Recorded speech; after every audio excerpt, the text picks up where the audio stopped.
Assalamualaikum warahmatullahi wabarakatuh. Perkenalkan, nama saya Salsabila Rasmi Suevi dengan NIM 23004-154 dari seksi 0339. Baiklah, di video kali ini saya akan menjelaskan mengenai ujian tengah semester pendidikan Pancasila dengan dosen pengampu yaitu Ibu Susi Fitriadewi, SOS MS PhD.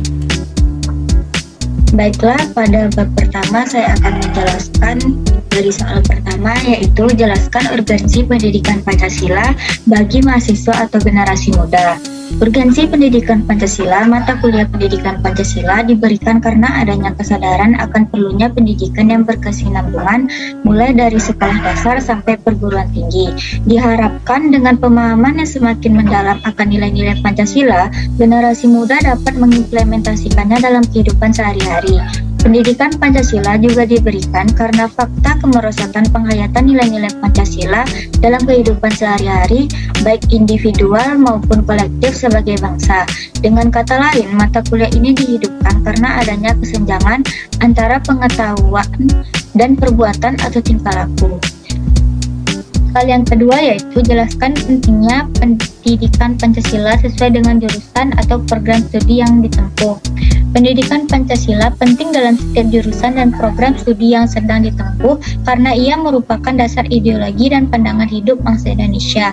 Pancasila mencakup nilai-nilai seperti ketuhanan, kemanusiaan, kecintaan pada tanah air, dan kekeluargaan yang relevan dengan berbagai jurusan dan program studi. Misalnya, pada jurusan Hukum Ekonomi Syariah, pendidikan Pancasila dapat dijadikan sebagai pembentuk karakter manusia yang profesional dan bermoral. Dalam jurusan akuntansi, Pancasila mampu mendukung pembelajaran yang memiliki nilai-nilai Pancasila yang dapat meningkatkan kualitas masyarakat Indonesia yang maju dan mampu menghadapi perkembangan ilmu pengetahuan dan teknologi. Dalam pendidikan tinggi, pendidikan Pancasila diperlukan untuk meningkatkan nilai-nilai Pancasila dalam kehidupan masyarakat yang dipertegas oleh Undang-Undang Nomor 12 Tahun 2012 tentang Pendidikan Tinggi. Mata kuliah pendidikan Pancasila adalah mata kuliah wajib yang harus diambil oleh setiap mahasiswa pada perguruan tinggi untuk program diploma atau politeknik dan program sarjana.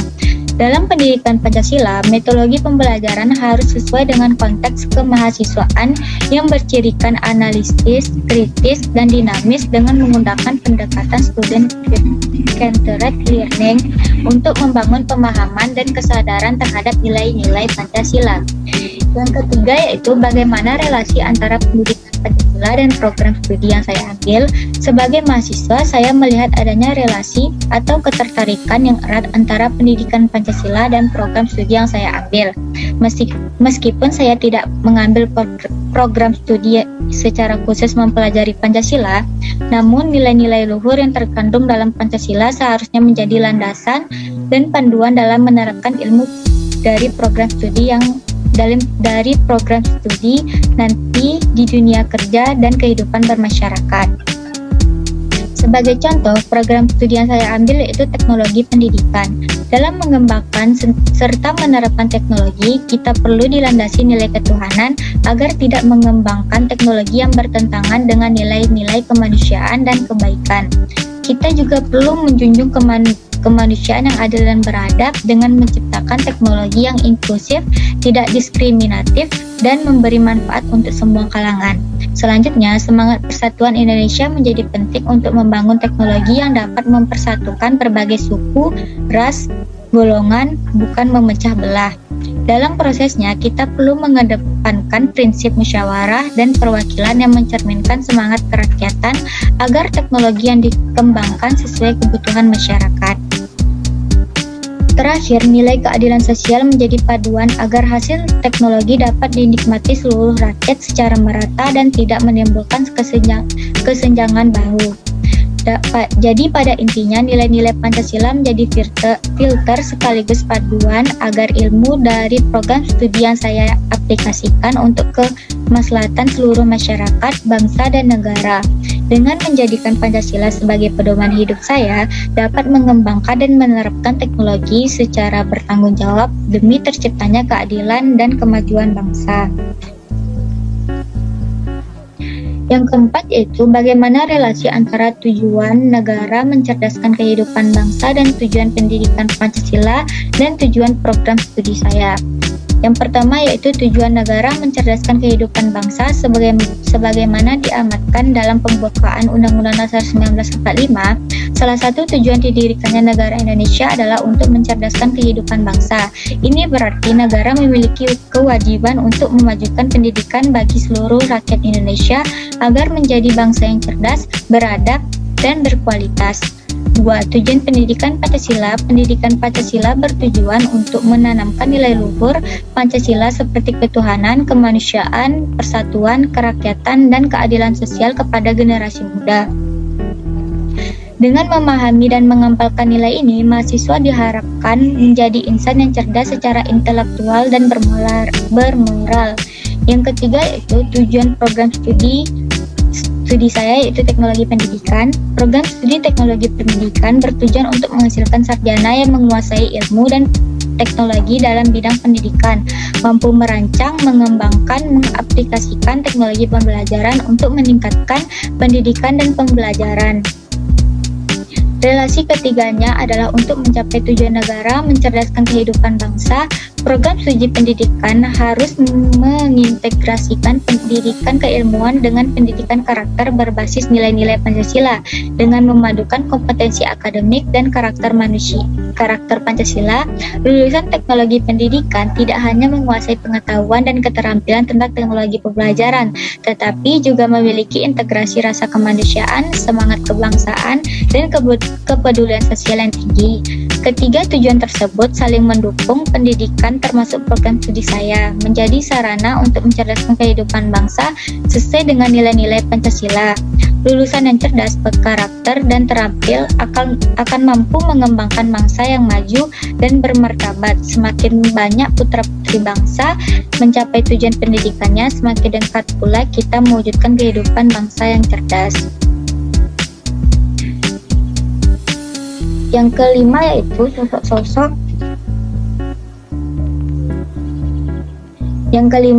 sosok-sosok yang layak disebut sebagai tokoh pejabat atau penggiat anti korupsi, tokoh pecinta lingkungan, tokoh perjuang integrasi bangsa dalam era globalisasi.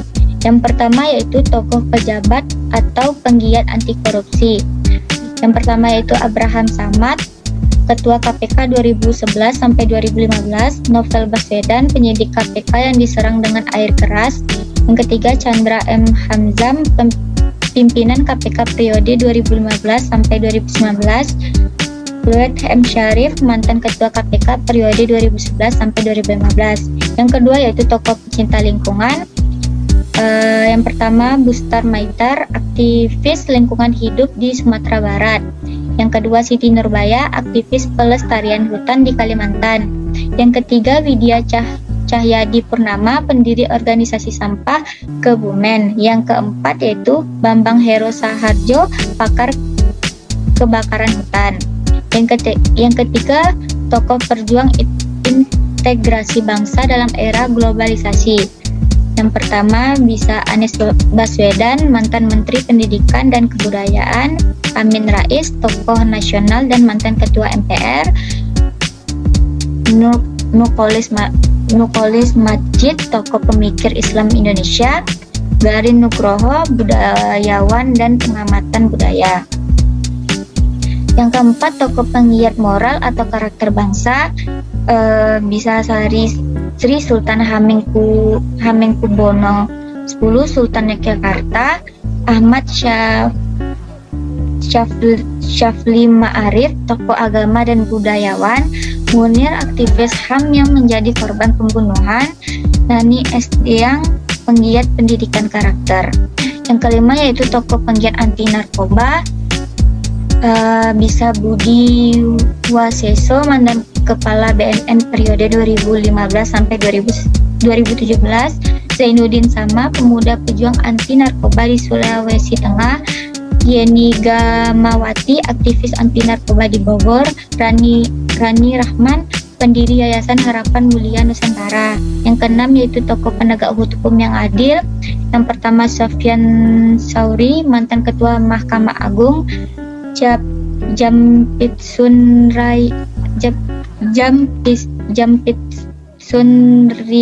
Riyadil Ayu, Hakim Agung yang tegas berintegrasi, Indriantos Peno Aji, jaksa yang dikenal tegas berintegrasi, Agus Rahmarjo, mantan Ketua Mahkamah Konstitusi. Yang terakhir yaitu tokoh anti teroris, bisa Hancet Bai, Kepala BNPT periode 2010 sampai 2016, Sidney Jones, Direktur Institusi Studi Keamanan dan Perdamaian, Nasir Abbas, mantan Kepala BNPT periode 2016 sampai 2019, Tito Karvanian, mantan Kepala Polri dan anti teroris. Tokoh-tokoh di atas layak disebut sebagai sosok teladan karena dedikasi, integrasi, dan perjuangan mereka dalam menegakkan nilai-nilai kebenaran, keadilan, dan ketuhanan bangsa Indonesia. Pada bab kedua, pertama yaitu pokok-pokok materi yang disampaikan oleh Muhammad Yamin, Ki Bagus Hadikusumo, dan Ir Soekarno dan Supomo. Yang pertama yaitu Muhammad Yamin. Muhammad Yamin mengusulkan rumus dasar negara, peri kebangsaan, peri kemanusiaan, peri ketuhanan, peri kerakyatan, peri kesejahteraan. Yang kedua, menekankan pentingnya semangat kebangsaan dan persatuan dalam menghadapi ancaman perpecahan. Yang ketiga, mengutamakan prinsip musyawarah dalam pengambilan keputusan nasional. Yang kedua yaitu Ki Bagus Hadikusumo. Pokok-pokok materi yang dapat diambil yaitu menekankan pentingnya nilai-nilai ketuhanan dan keagamaan dalam kehidupan bernegara, mengusulkan agar Islam dijadikan dasar negara dengan menerapkan syariat. Yang ketiga, menyerukan persatuan antara nasionalis dan golongan Islam untuk mencapai kemerdekaan. Yang ketiga yaitu Ir Soekarno. Pokok-pokok yang dapat diambil mengusulkan konsep Pancasila sebagai dasar negara yang terdiri dari kebangsaan Indonesia, internasionalisme atau peri kemanusiaan, mufakat atau demokrasi, kesejahteraan sosial, ketuhanan yang Maha Esa. Yang kedua, menekankan pentingnya persatuan dan semangat kebangsaan untuk mencapai kemerdekaan. Yang ketiga, menganjurkan agar negara Indonesia tidak didirikan atas dasar agama tertentu. Yang terakhir yaitu Supomo. Pokok-pokok materi yang dapat diambil, Supomo mengusulkan konsep negara integralistik yang mempersatukan seluruh golongan dalam satu kesatuan. Yang kedua, menekankan perlunya kekuasaan yang terpusat dan tunduk pada kekuasaan negara. Yang ketiga, mendukung pemerintah dengan sistem di bawah kepemimpinan seorang kepala negara sebagai pengganti sistem kerajaan. Hal yang kedua yaitu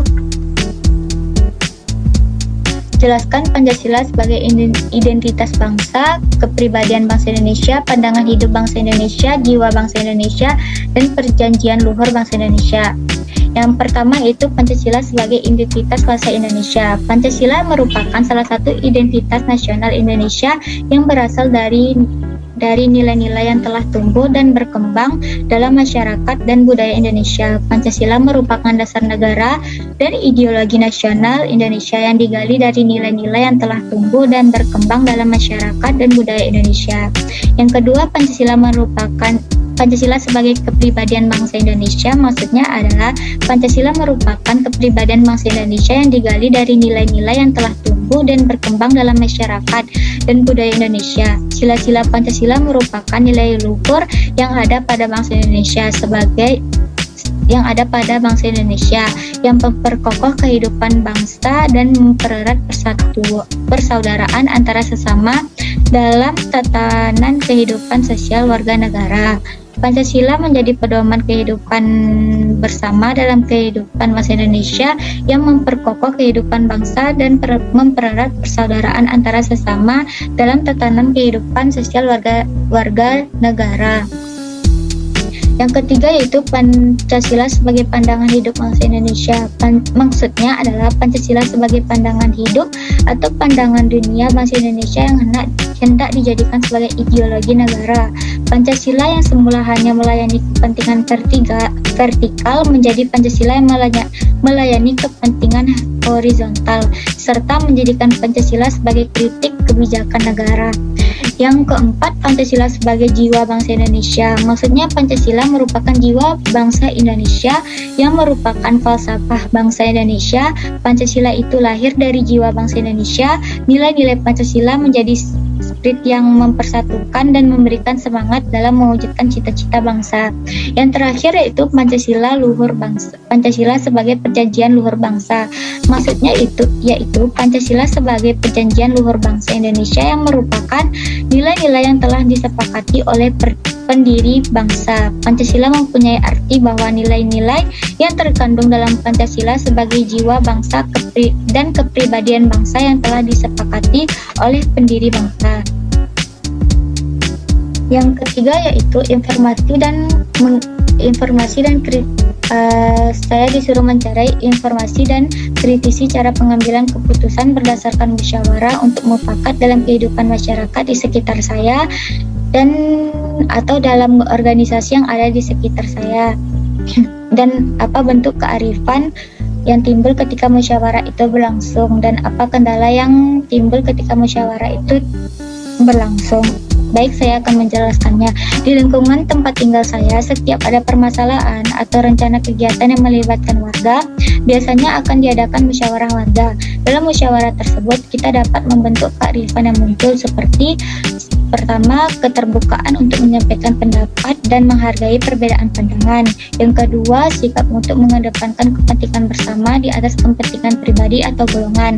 Yang ketiga, mencari jalan tengah dan solusi yang dapat diterima semua pihak. Yang kelima, adanya semangat kebersamaan, persaudaraan, kerukunan, dan mencari mufakat. Namun tentu saja masih ada kendala yang kerap muncul dalam proses musyawarah tersebut. Yang pertama, adanya kepentingan atau agenda tersembunyi dari pihak-pihak tertentu yang dapat mengganggu musyawarah. Kurangnya kesadaran sebagai warga untuk terlibat atau pasif dalam musyawarah.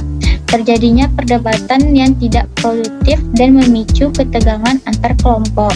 Yang keempat, sulitnya mencapai kata mufakat jika terjadi polarisasi pendapat yang ekstrem. Yang terakhir yaitu kurangnya pengetahuan dan kemampuan memfasilitasi musyawarah dari pihak panitia atau pengurus.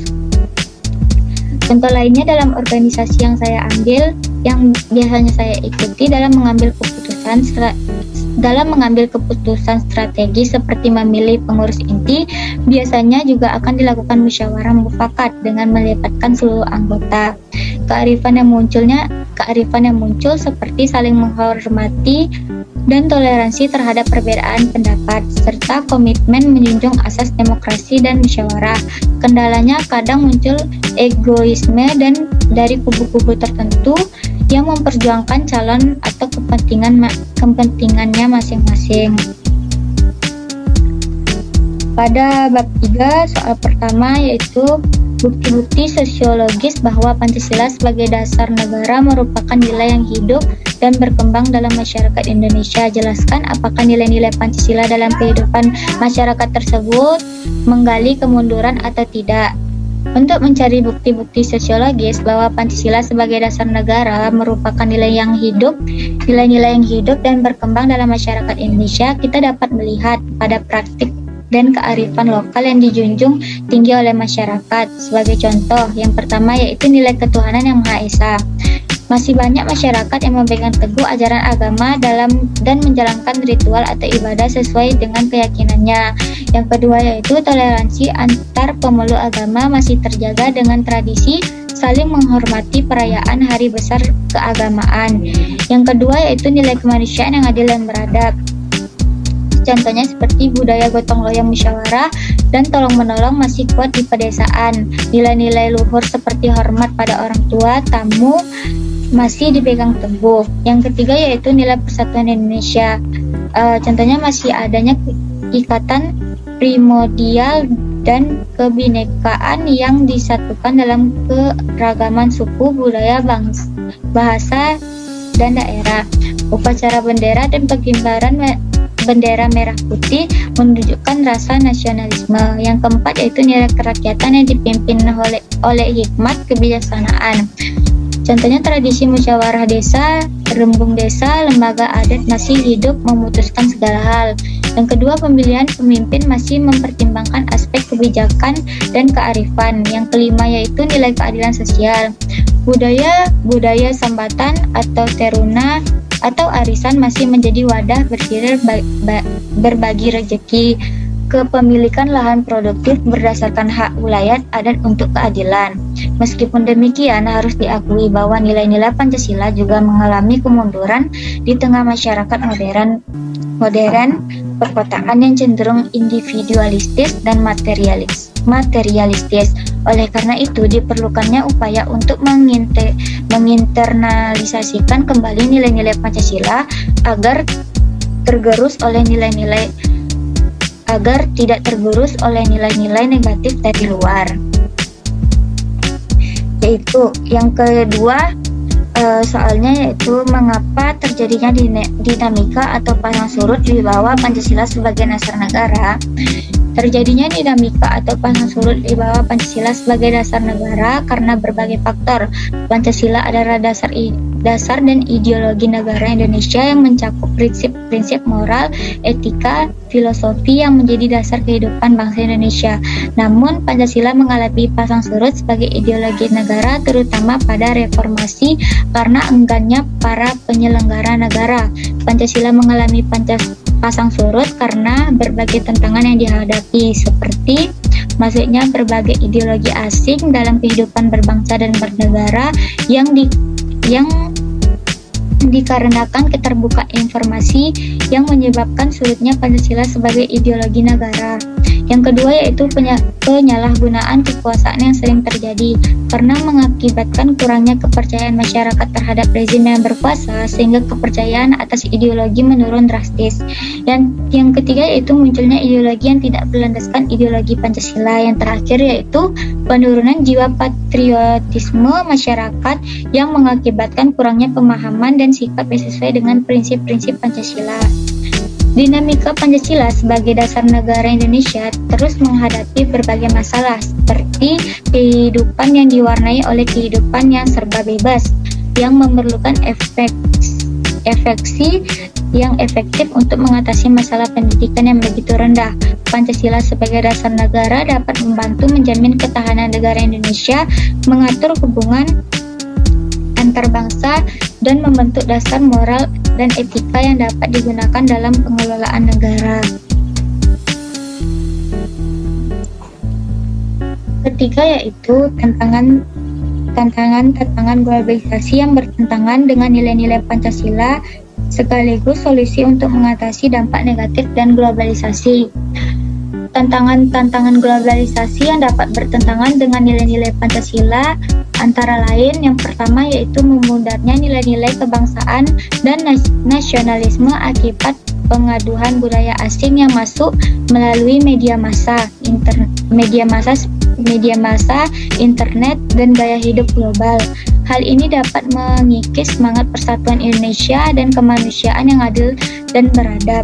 Yang kedua yaitu masuknya paham-paham individualistik, materialistik, dan sekularisme yang bertentangan dengan semangat kebersamaan religius dan kemanusiaan dalam Pancasila. Yang ketiga yaitu eksploitasi sumber daya alam dan tenaga kerja oleh korporasi multinasional yang mementingkan keuntungan ekonomi semata dapat melanggar nilai-nilai keadilan sosial.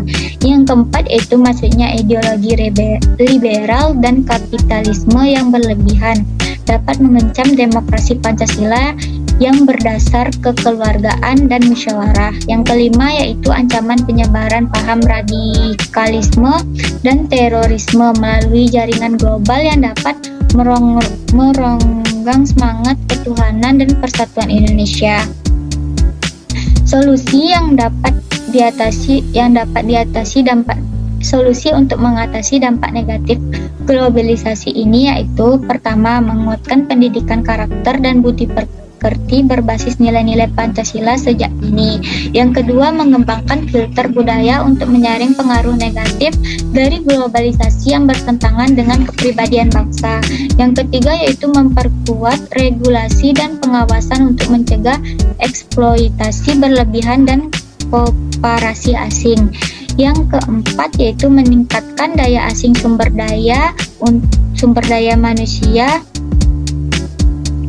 dan industri lokal agar tidak tergantung pada pihak-pihak asing.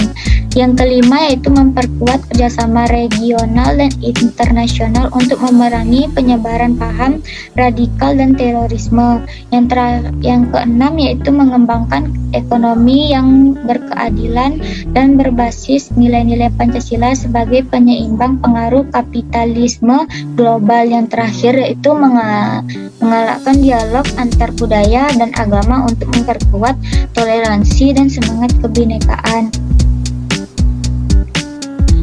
Baiklah, itu saja yang dapat saya sampaikan dari hasil presentasi saya. Jika ada salah, mohon dimaafkan. Saya akhiri dengan kata Assalamualaikum warahmatullahi wabarakatuh.